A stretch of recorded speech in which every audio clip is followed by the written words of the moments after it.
Hi, Dave. Hey Mel, how you doing? I'm working on Oh, my drink right now. How are you doing? I am. I was doing really well until about an hour ago, and normally we like to start the show off, with us cutting up and sharing, our week and all that. But we had a bit of a somber moment a little while ago, and so I wanted to m- mention it and dedicate this show. A coworker and a friend of mine passed away Oh today. no. And I just found out about it about an hour before us recording. And it's very sad. His name was Jimmy. He was a good man. He had just come out of the military. And so we're grateful for his service. And his family is absolutely devastated, of course. So I wanted to have a drink as a toast, honor to him, Angel's Envy, Okay. because I know that the Lord has him with him. And I just wanted to wish him Godspeed and lots of prayers to his family. So, Jimmy, this is for Go. you, buddy.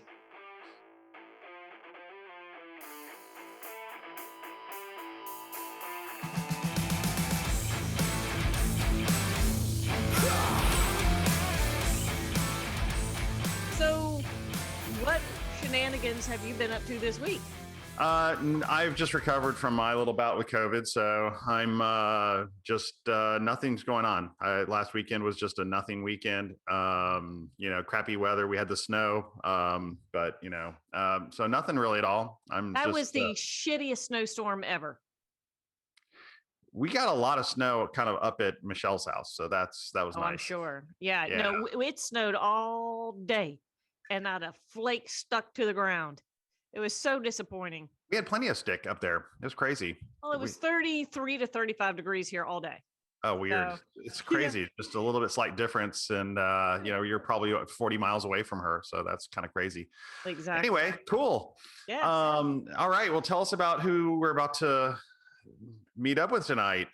Well, I am excited to introduce to the world Dr. Jamie Zink. I met him through my job.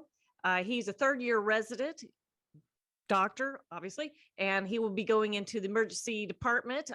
He is an interesting fellow that not just is he an ED doctor, but he also, for fun, likes to free climb mountains. And I don't mean any mountains. I'm talking about like 14,000 feet plus Wow. mountains, and then gets to the top and takes professional photos and sometimes just spends the night right on the edge. That's awesome. Okay. So, hi, Hey, Dr. Zink. hey, you just Hey. call me Jamie. All right, then, Dr. Jamie. There you go. I'll take it. Hey, Mel, how are you? I am well. Welcome to the show. It's good to see you. Likewise. And you must be Dave? Yeah, I'm Dave. How you doing? Hey, good. How about yourself? Great. Good to meet you. Well, Mel's likewise. talked all about you. This is awesome. Yes, Oh, indeed. yeah. Yes, all indeed. those charges were dropped. So Yes, folks. Welcome to Give It a Go with Dave, Mel, and Dr. Jamie Zink. Welcome to the show. And we are happy to hear about I was just explaining that not only is it horrifically exciting that you're an emergency doctor, but that you scale tall mountains by hand and then take exquisite photos at the top. And there are so many of these because he's on Instagram. If anybody wants to look him up and follow him there, there's just absolutely breathtaking photos. In fact, I don't know if you can tell. Tell us how we can find you on Instagram. yeah, so it's Jamie_Zink. So JAMIE_ZINK. You can't really Okay. tell. The light is messing it up, but this is one of your photos that I use as a backdrop on my phone. Oh, yeah. Oh, cool. So Is that the Zion one? It's the one where you can see the Milky Way from the Rockies, and there's a little bit of snow on the ground. Okay, yeah. I mean, absolutely fascinating. But before we get too far into things, what are you drinking tonight, sir? Heineken. Okay, a It's man's an old beer. classic. Yeah. I'm not, I don't really have, particular taste when it comes to alcoholic beverages. I usually just go for beer. Nothing wrong with that. I'm a simple man, at least in that way. But I remember, and I don't know why I remember this, but in the 80s, especially early 80s, I was a huge Ozzy Osbourne fan. And Heineken was his favorite beer in the early 80s, just so you know. There you go. Wow. Odd trivia. Well, I am starting out with the Angel's Envy, my favorite bourbon. And I will be switching over, though, to my old standby. Zevia and rum. Bingo. I'm sticking with, really at this point, it's because it's all I have here. And so this time though, I'm going with the Hendrix gin, which is good. And then the Aperix and the Dolan sweet vermouth, which combined one part equals a Negroni. So actually a very good Negroni. And it's funny because this is the only alcohol that I drink at all is on podcast night. I've cut my consumption down to literally podcast night, and that's it. So you're a bad influence, Mel. You're bad. You what? Well, you're in hardcore training. I am not. I'm in hardcore drinking. There you go. Cheers to that. Cheers. So Jamie, what's your background? Where are you from? So originally from Ohio, but I moved around a ton growing up. So lived there for 8 years, moved down to Greenville, South Carolina for a few years, then moved up to Denver, North Carolina, just outside of Charlotte. Then ended up going to college at UNC, and then my parents moved down to West Palm Beach, Florida. So I'd spent a lot of summers down there, and then ended up, going to med school in Greenville, South Carolina, and then residency in Roanoke. Oh, wow. Okay. Yeah. And then next stop is Charlotte at the end of this academic year, going down there. Got a full-time job. Oh, wow. Tell me how the licensing works on this. It sounds like you now have there's more layers than I imagined. Is there federal or is it just state? No, just state. And then also, you'll have to be, I guess, credentialed to work at a particular hospital. And so my contract is very specific for these 2 hospitals that I'll be at. And I can't practice medicine outside of that, essentially. Oh, wow. Okay. So that means that. Go ahead. Sorry. Oh, so you're basically limited to the emergency department at these places. Your specialty, I guess. Okay. Yes. And actually, in some hospitals, the contract is such that if there's an emergency, maybe it's a small hospital, for example, and if there's, let's say, an emergency on the regular hospital floor, sometimes the emergency physician is the only doctor in-house. And so they're responsible for going and handling those situations as well as covering the emergency department. So, oh, wow. That wouldn't be this case because the hospital that I'm going to be at is pretty large and there's always going to be a lot of physicians around, but some contracts, they do give you a lot of, I guess, geographic, layout or, areas that you can work and cover. Which would be kind of stressful, honestly, to completely leave the emergency department when emergencies are coming in and handle something else totally, a totally different part of the hospital. Oh, wow. Yeah. That's what the nurses are for. Yeah. Yeah.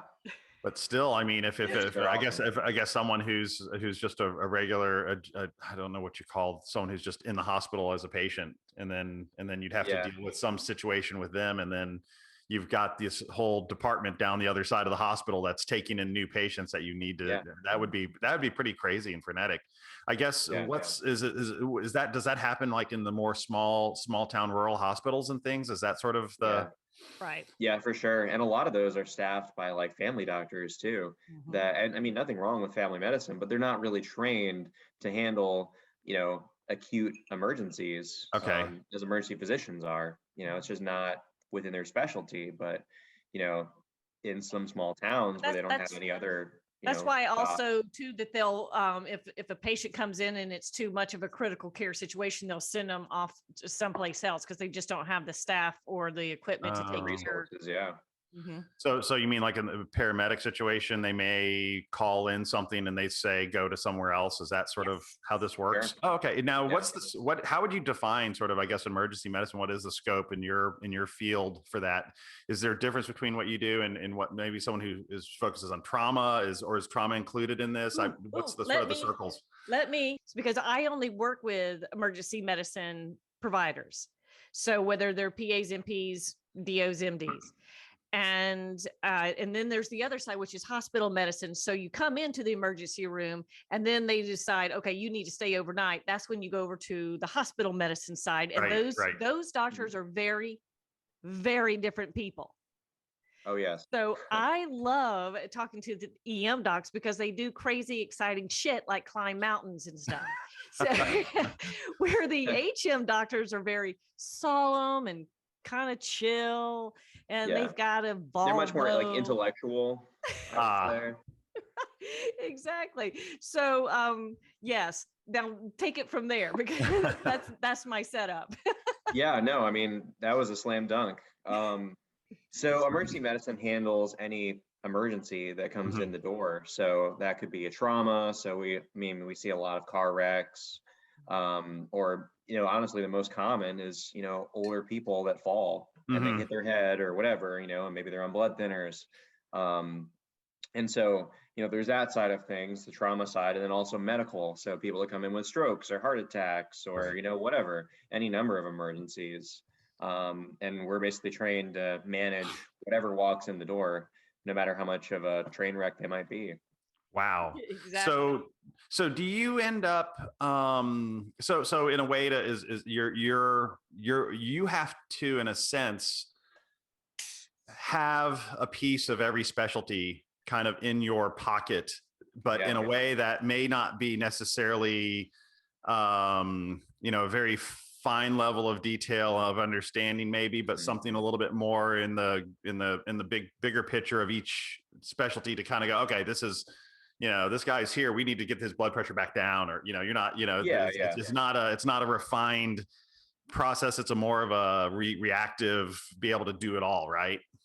Yeah, that's a good way of thinking about it. We have to know a little bit about everything in a way, Mhm. and certainly as it relates to like emergency stabilization for Okay. any acute condition that there might be. So, for example, someone comes in with like an MS flare or something like that. They can't move part of their body or whatever, or Mhm. they're going blind or whatever. We would have to be able to like recognize that and figure out like the treatment, high dose steroids, and then like get them brought into the hospitalist or the Mhm. internal medicine doctor that would then kind of manage it from there. Got it. And that said, like we kind of have to understand at least some level of what it looks like after they, progress from the emergency department to whatever their next step might be, surgery, being admitted to the hospital, or even going home, so that we can tell patients what to expect in the future, Mhm. and give them somewhat of an understanding of their condition. Got it.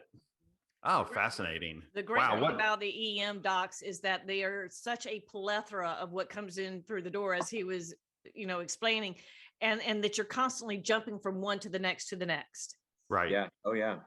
So it's a big juggle, but I mean, you have to be a special individual. I mean, like you, Dave, you got to be a special individual to do cannonball runs and Dakar and Mhm. those kinds of things. Not everybody can do that. That is a Mhm. mindset that you're born with, Mhm. and then you hone that skill. Yeah. He, along with most EM doctors, are born with that crazy mindset that they can focus on that. It doesn't stress them out. I mean, like, Right. your heart rate stays low. I bet his does as well when he's in those situations. You know what I Yeah. mean? Where anybody else would be like, blood. Yeah. Well, I think for me, it's kind of like a swan. Like on the outside, I look really graceful and like put together and like I'm weathering the storm. But, underneath the water, my feet are going crazy. So Yeah. I definitely, my heart rate gets pretty elevated sometimes when, I've got a really sick patient or a couple Mhm. of patients that I'm managing. But, I try to internalize that and Mhm. I, push it to the side because I don't need to, in that moment, be thinking about how Right. stressed I am about it, because then you can't do your job of fixing the patient. Right. Yeah, Right. Dr. Jamie, I have a feeling though that 10 years from now, that's not going to be an issue for you. That's fair. Yeah. You know, I mean, Yeah. you're just getting started. He's third year resident, so you finish up in Oh, June. okay. June. Yeah, exactly. Mhm. Oh, fantastic. Okay. Yeah. Speaking And of is that Swan, when, he's getting his feet wet. is that when you, so that, is that when you switch to the new hospitals in June? Yeah, exactly. Oh, awesome. All right. Yeah. Well, so I graduate in June and then I start there in middle of July. Oh, Yeah. awesome. Congratulations. Thank you. Yeah. Awesome. Pretty excited Yeah. about it. Appreciate it. That'll be cool. It's a huge weight off my back, just like knowing that I've got a job lined up, because Mhm. it's a huge stressor, even in our field, until recently, with the COVID pandemic and everything that really kind of messed up the job market. And so we're starting to see more jobs nowadays. But I feel like I kind of lucked out because the year prior to my year, if I graduated last year, like they struggled sometimes to get jobs. Well, I Whoa, mean, just kinda crazy to everybody think was about. going into the ED. Yeah, I know. Our volumes were way down. Mhm. That's what I was wondering. Is it just that when people would just say, I'm not going to go to the ER because I don't want to catch COVID? Is that what's going on? There was Really? real fear about that. Yeah. And people were using the ER for what it was actually intended to be used for, which is emergencies. And we were Mhm. seeing a lot of people, or rather not seeing a lot of people that didn't come because, they figured, oh, I can just manage this at home. In a lot of cases, they probably were right. I Mhm. do kind of wonder though, how many people, didn't come in when they should have, they Yeah. attributed, chest pain to like, oh, I'm just having, reflux or heartburn when they're Mhm. actually having a heart attack, Right. or whatever the situation might be. I mean, who knows how many cases that we, didn't see of that happening. But anyways, it was nice in a way to actually see emergencies, because, nowadays a lot of people come into the ER because they don't have a primary care doctor, Mhm. and we kind of serve that for them, which it's not really what our training is, but Mhm. we just we do it because no one else is there to. Right. And urgent cares are not 24 hours. Yeah. Mhm. Yeah. Mhm. Wow. Wow. So, what size of a hospital was it? Was it pretty big or? Yeah, I think it's like 600 and something beds. It's a level 1 trauma center, which means that That's we big time. have like the highest level of like trauma accreditation. So we have Yeah. all of the subspecialists and everything for the most part. Similar to our Grady. Oh, okay. Yeah, Okay. there you go. Yeah. Yeah, we're a regional transfer center, so we get patients from West Virginia, Tennessee, North Carolina, Southwestern Virginia. Wow. We have a pretty huge catchment area. You're right there where all the states meet as well. Yeah, Mhm. yeah, we're pretty close to a lot of other states. Actually, so my apartment is really conveniently located near the hospital. Let me open my window here, and you can kind of see the hospital in the background. They have snow. We don't have snow. Look at how beautiful that is. Oh, I know. Oh, Yeah, we just got wow. like this massive snowstorm that came in on Monday. You guys see okay? Yeah. It's gorgeous. Got yeah, your it little dropped a pub foot of right down snow, there. It dropped a foot of snow, which is kind of crazy for Roanoke. Huh. Wow. Yeah, I know. We hadn't had this much snow in I don't even know how many years. Oh, wow. I think at least 5 years. So I had one fun snow day, which was good. Kind of a good way to like break up my work schedule a little bit. I climbed Mount McAfee Knob. Have you guys heard of that? It's on the No. That's Virginia or West Virginia. Where is that? It's in Virginia. Yeah. Okay. So it's the most photographed spot on the Appalachian Trail. Oh, okay. He said and knob. Oh, is that the little spot that people? Yeah, the exactly. Everyone okay. has the same picture of like them posing Yep. on top of the knob, with their like Yep. hiking gear and everything. But anyways, so I wanted to get like a really unique picture of that with snow covering it because no one's really done that before. Mm. But anyways, long story short, unfortunately, I missed the sunrise by like literally 5 minutes. Oh, shoot. Oh, I know, and I planned like my whole day around it. I literally woke up 2 in the morning because I wasn't sure what the road conditions were going to be like. But I've got a Jeep Wrangler, so I wasn't too worried about it, and I had tire chains in case I like really Mhm. ran into some, uncleared road or whatever. But anyways, I didn't really account for how much longer it would take to do the hike in the snow with like a foot of snow. oh Mhm. yeah. So yeah, I felt like I was charging up this mountain, but it took like an extra hour from the wow. last time I hiked it. And so, yeah, just barely missed the sunrise. And I saw it as I was like getting to the top, but by the time I got my camera out and like on my tripod, it was gone. Oh Like, no. I know. It was so cool to like be able to experience it and everything, but I would have loved to have actually gotten a good picture. I've been like itching to get back up there ever since that sunrise fell through. Aw. But it was nice because like I hadn't shot anything in like 3 months and I was just going crazy. Because it's literally like a fix for me. Like when I don't go for a long period of time, I start to like notice my anxiety levels increasing a little bit. Oh yeah. And so at the very least, it scratched that itch that I had to like get out and take some pictures. But So how still. did you get started in hiking and photography? Yeah, they both kind of happened at the same time. I always loved the outdoors when I was a little kid, but my parents never really took me on any like family camping trips or anything along those lines. They just weren't really into that kind of thing. And then I started getting into it, at least hiking, when I was in college at UNC.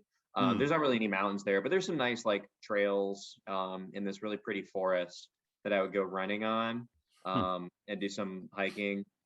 And then my last year at UNC, I started to just pick up photography. I had this camera that was given to me when I was in high school, but I hadn't really done anything with it.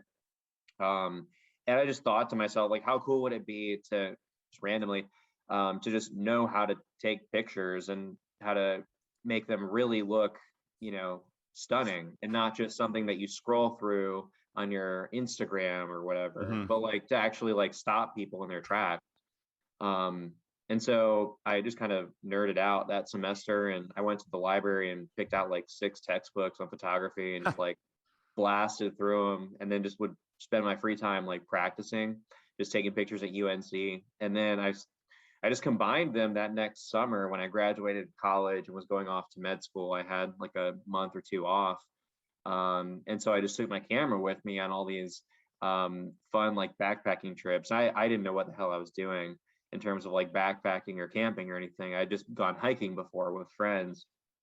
So I just kind of, I don't know, figured it out on my own. And then over the course of the next like few years in med school, pretty much like every opportunity I'd get, like on the weekends, I would just like shoot up to Asheville or Western North Carolina Beautiful. or Eastern Tennessee and do a lot of camping up there in the mountains. And then, yeah, every now and then I'll go out west, and then I started going out west more and more frequently. And then when I graduated med school, started going to Europe to do some backpacking, and then of course COVID happened, so I haven't been back since. But Oh, where was yeah, your I know. favorite place in Europe? I would say Norway was pretty cool.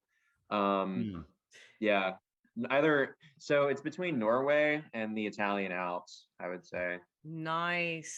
Both pretty amazing spots. So like I went Okay.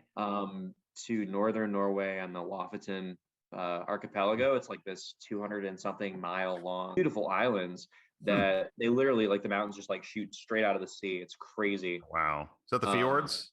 Yeah, well there's some fjords in like mainland Norway. Oh. But these are more like just these gnarly mountains that just like completely shoot out of the ocean. Oh, cool. It's almost like as if you like Volcanic. sliced off the top like 3,000 feet of the Alps and dropped them in the like Arctic Ocean. Oh, cool. Yeah, it's freaking nuts. That is crazy. So, but you do, no, I understand. Listen, if you're in Asheville, that's hiking, that's not climbing. Yeah. But you're like doing 14,000 feet. Yeah, I do some climbing. Nothing Freehand. like How do you do technical. that with equipment on your back or whatever? I mean, how does that even Oh, yeah. work? Yeah, it's a ton of weight because my camera, especially if I'm going to take a few lenses and like my tripod and then all the gear that accompanies that, that's going to probably run about 30 pounds, like just photography. And then, if I'm going to spend the night, I'll have to bring like a sleeping bag and some form of shelter and some food and some water. So, I mean, 40 to 50 pounds probably. That's insane. So yeah, that's a lot to charge a 14,000 foot mountain. Um, not to mention like my East Coast lungs are just like not used to being at altitude. Mhm. So every time I go out west, I feel it. What 14s have you done so far? So far only two of them, so not that many, but Handy's Peak as well as Mount Sneffels. They're all in southwestern I Colorado. love the name of that mountain. It just sounds cute. Mount Snuff. Sneffels. Yeah, I know. Which is it's so funny to me because it's like anything but like a cute mountain when you look at it at a distance. It's like this like daunting peak that towers above the other like small 13,000 foot mountains that are Huh. around it. And it's just it's a beautiful mountain. That's where I took that picture, Mel, that I sent you. I think I sent you this of like the moon rising. Do you remember Yes, that one? incredible. Yes. Yeah. So this was probably like the coldest night of my life, but this was back in like September of last year. I hiked up this mountain and spend the night on top, and it's just like a pinnacle. So Mhm. there's nowhere to like lie down, it's just a Mhm. point. And so anyways, I just like set up my little camping chair on top of the point, and then have my camera out like kind of in front of me. Teeters. Yeah, I'm just, like, Chair teeters on the teetering, yeah, in top. There's like these 40, 50 mile an hour gusts of wind. Oh gosh. I'm thinking of the Grinch on the top of his, Exactly. Yes, exactly. I just like I never felt so exposed in my life. But it was such a cool experience though too, because it was a really clear sky, and so and it was a full moon, and so the light from the moon, it just like lit up the entire like glacial valley below, which was just nuts. Wow. Yeah, I mean it literally looked like daytime almost in a way. I Wow. was going to ask you that because it almost looks like you use a certain lens or some kind of No. filter to brighten the sky because I mean, No filter needed. Wow. Yeah. insane. Yeah, I never really used filters actually. I don't know. I mean, for some things, I guess you kind of do need filters for, but I don't know. I don't really use them. I mean, you haven't needed to. I showed Dave some of your photography. Well, it was literally on Halloween Day. Kurt and I went yeah. over to Dave's place to watch horror films with him and Nice. Michelle and make some steak. And Nice. I was telling him about you because I think we had just recently met and we became friends on Yeah. Instagram. And I was showing him some of those pictures, and it's like, I mean, this is like professional stuff. Mhm. Thank you. So it's like it's hard to believe or imagine that you developed this in just a few years. So I hope you are every bit as good as a physician as you are a mountain climber and a photographer. I mean, Fair enough. Yeah. I mean, what's interesting is, okay, so my point of reference on photography was that I actually out of college I worked for professional photographers for better part of my career and did a couple of years as a commercial photographer. And I assume bracket your shot or, Sure. and then how is it with in the low light stuff? I mean, we could just do big long exposures. I mean, my iPhone now does some crazy stuff at night. Like it just holds it and it automatically realigns brightens it every up. single and it holds the position even if you're shaking, and Yep. it's just amazing. Do the modern cameras do that, or is this now do you still need to kind of revert to kind of tracking yourself, maintaining a very stable tripod and okay. Yeah, I would definitely recommend using a tripod. Even if you do have software that can realign the pictures, your results are just going to be undeniably better if you have a single tripod. It's going to be a lot less shaky. There's going to be a lot less motion artifact, and it's going to align much nicer and much cleaner. So yeah, I use a tripod for almost all my shots. Certainly any nighttime shot will require a tripod. I can get away with handheld if I'm shooting during the daytime. Yeah. Especially if it's not like a super low light situation. But the caveat is, since I do a lot of landscapes, I typically shoot during low light. So like early sunrise or like late sunset or best nighttime. to do. Yeah, when the lighting is the best for sure. And so I'll typically require a tripod. But yeah, so kind of how I do it in terms of the Milky Way photos. So I'll take maybe 20 pictures of the same thing in rapid succession. So maybe 1 second in between each frame, and each shot might be 15 seconds exposure time. Okay. The reason you can't expose for too long is because the Earth's rotation, the stars move, right? And so you're going to get star trails if you shoot for longer than a certain period of but time. that would be kind of a cool effect. You can't really do in between because then it just looks bad. Bad. I don't know. It kind of look abstract. It looks like rice. Yeah, exactly. It kind of looks like a mistake if you don't do it long enough or short enough. Then it kind of looks like you don't know what you're doing. I feel like you got to commit, Yeah. But anyways, yeah. So I'll do like maybe 20 pictures of the same thing pretty quickly, back to back to back, and then for the foreground and midground and background, so like the landscape part of it, then I'll have to change the settings entirely. Right. So what I'll do is I'll kind of like tighten my aperture a little bit. So I'll maybe instead of shooting like f2.8, which is like pretty wide open, I might go to like 5.6. Okay. So I don't know what any of that means. I do. Okay. All right. Sure I'll Dave. rewind a little bit. So, all right, we'll just do like a basics of like lenses and cameras, like 101, just a crash course. All right, so there's 3 elements that determine your exposure or how bright a picture is. Your exposure time, which makes sense. The longer the shutter is exposed, the brighter it's going to be, right? Okay. That's pretty intuitive. There's the sensitivity or the ISO. So this is also very intuitive. You increase the sensitivity, your picture's going to be brighter, right? That makes sense. And the last one, it's a little bit more or a little bit less intuitive, is your aperture. So that's the size of the hole in the lens that lets the light in. So it makes sense then that if that hole is bigger and it's letting more light in, then your picture is going to be brighter. Okay. And conversely, if the hole is smaller, the picture will be dimmer. And so when I say like to tighten the aperture or to stop down, all that means literally is that I'm just making that hole a little bit smaller for the light. Just like your pupil. Just like your pupil, exactly. And the reason for doing that is it increases what's called your depth of field, or like how much is rendered sharp in your photograph.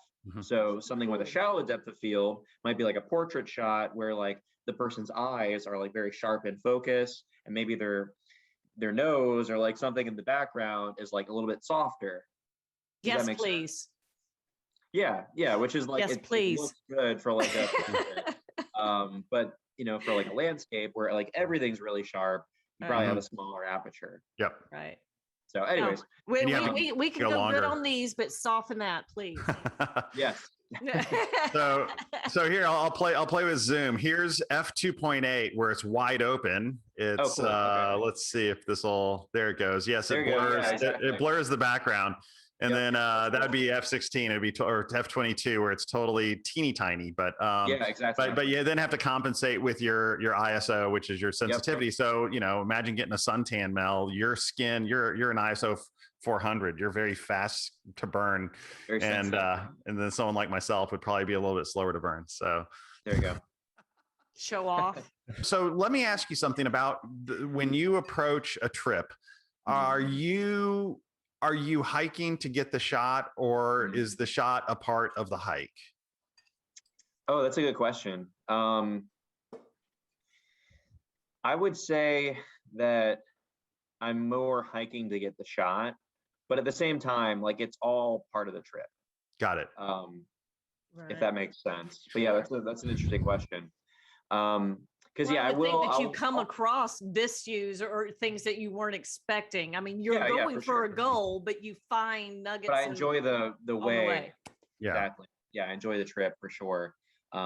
It's not always about getting from A to B. It's also enjoying A to B. But I'm also very focused about getting to point B, if that's my. Yeah, it's sort of the photography becomes sort of an organizing principle of of this other hobby in a way, which adds milestones and significant waypoints within is maybe a way to look at it. So yeah, that's a good way to look at it. Well, going back to your story where you were teetering on the top of the Grinch's mountain. Yeah. Was that the same place that you did all you see is his sleeping bag in front of him? Yeah. And when you pay attention to this picture, and obviously we'll put it up on the show here, but it looks like at the end of his bag, it's just drop off to death. I mean, Yeah. it's and the rock that he's on looks like, the size of my bar. And It's pretty small. Wow. And I was like, how did you sleep? Yeah. Spent the Because whole I night would there. not have been able to sleep. I was actually quite comfortable, despite the somewhat Nerves of precarious steel. spot that I was on. I mean, it was totally stable, like Yeah. that. I wasn't gonna fall off or anything. Yeah, But all you got to do is roll over in your sleep. You're like, oh yeah, I gotta make sure you don't do that. Yeah, Now, definitely don't roll over. what's now when it comes to getting up to some of these spots? What's your? I mean, where are you in terms of what you're? Somewhere in the continuum between hiking up and free solo, and your hands in a little. Yeah. Where do you? I mean, do you is it like bouldering, climbing? I mean, you're not. Where? Oh, okay. Yeah, Where are so you? I definitely would not consider it free solo. It's definitely not that level of extreme. Okay. But keeping in mind, like I've got a 40 to 50 pound pack on, so that's just not even remotely realistic that you could do that. So I'll do a lot of like scrambling.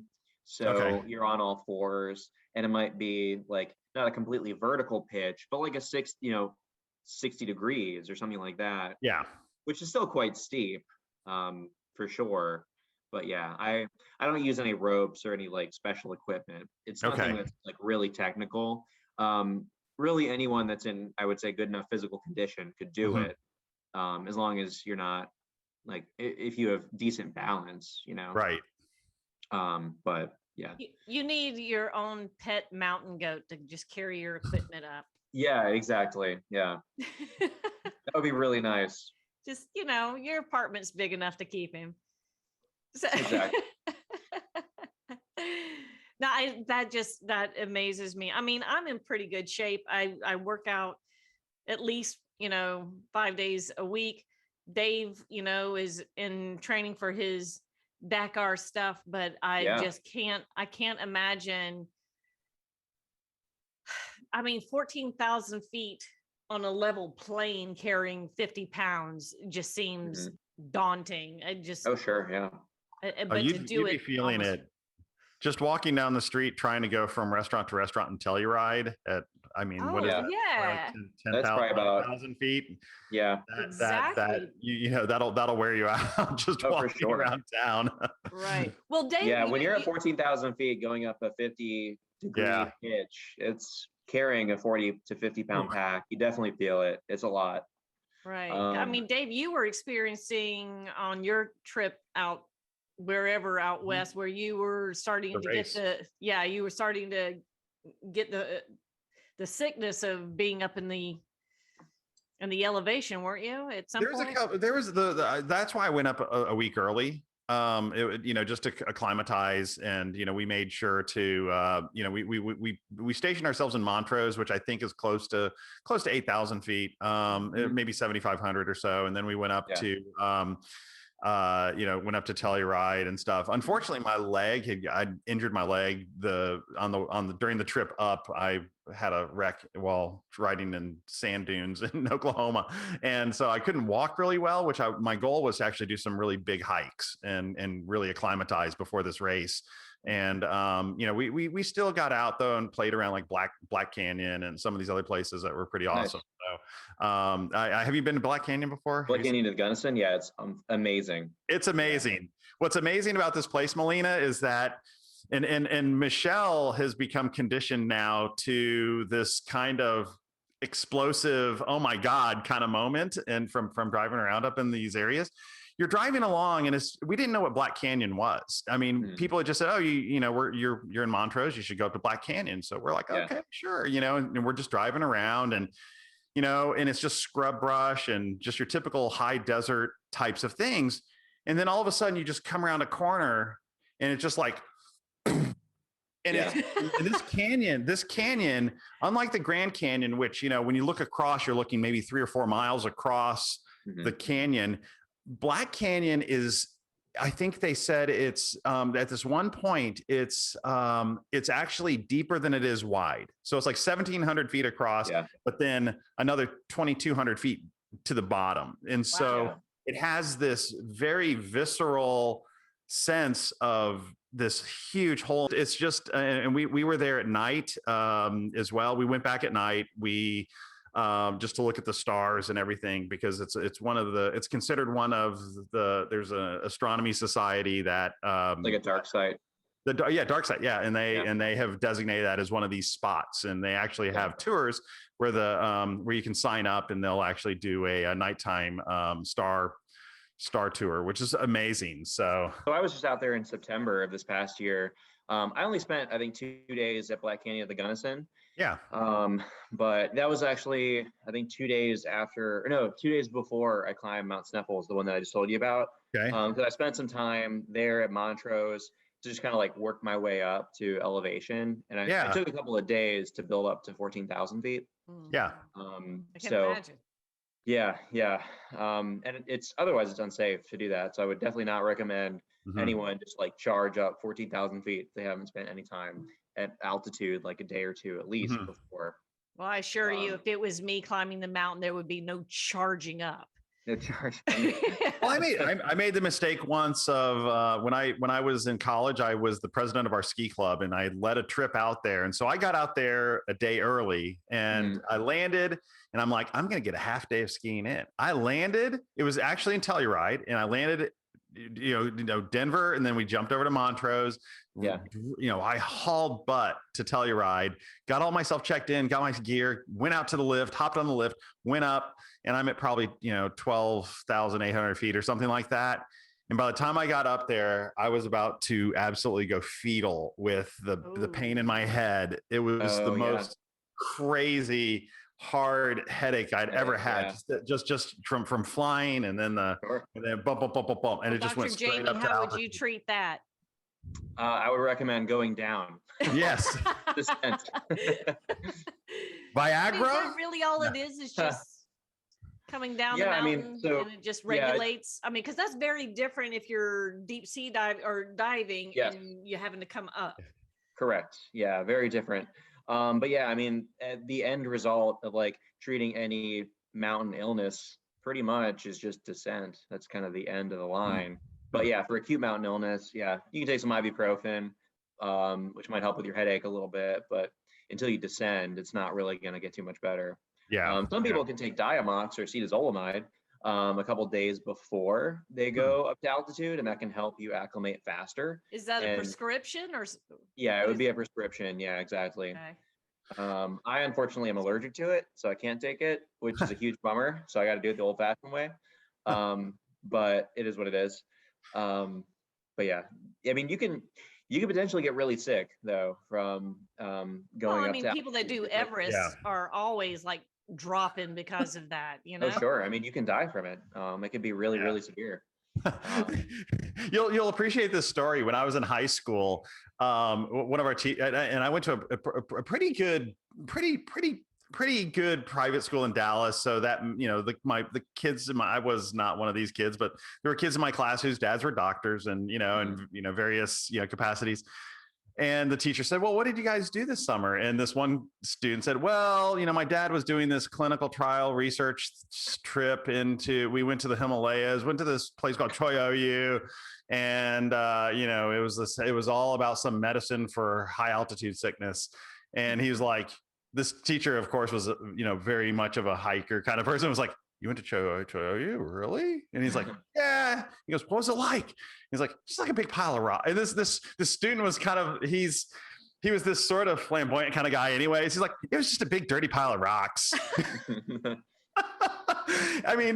He has no idea what an opportunity he had or how big of a deal that is, for, it was just, because it's like, it's like, we all, as adults now, we go through this phase. We're like, man, what would it take to hike something, go to the Himalayas and, you hear about the places. These are destinations for people. So. Oh, I know. Oh my gosh. Oh, that's funny.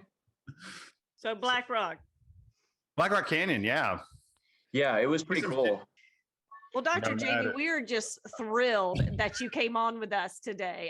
This has been really exciting and is motivating, and it's just, how extreme can one individual be that they're an EM doctor, they climb not just mountains but like really big ones, in freestyle and with the 50 pack, you know, on their back, taking amazing, gorgeous professional photos.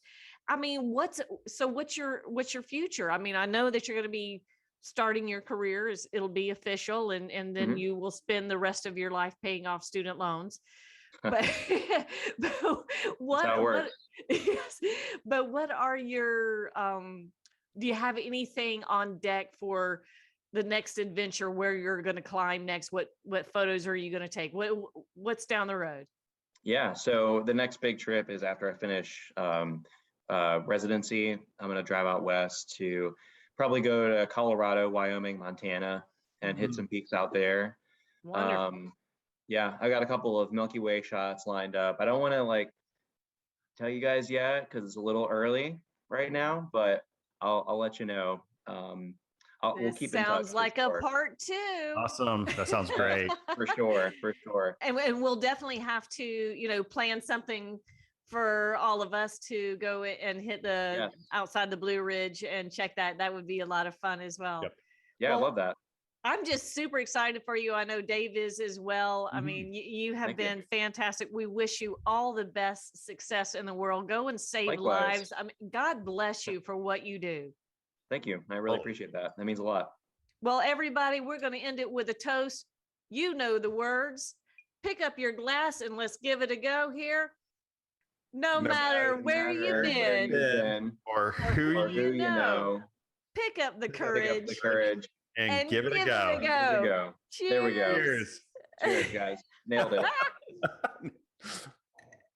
Hey, everybody. Thank you so much for tuning in. We really appreciate you. Don't forget to like, subscribe, share, ring that bell so you know when the next one is out. And we're excited to see you next time. Again, Dr. Jamie Zink, you've been amazing. We certainly appreciate you. And you guys have a great night. Don't forget to give it a go. Give it a go. Check out my Instagram, Jamie_Zink. Really appreciate it. Awesome. Will do. Cheers, guys. All right. All right. Cheers. Cheers.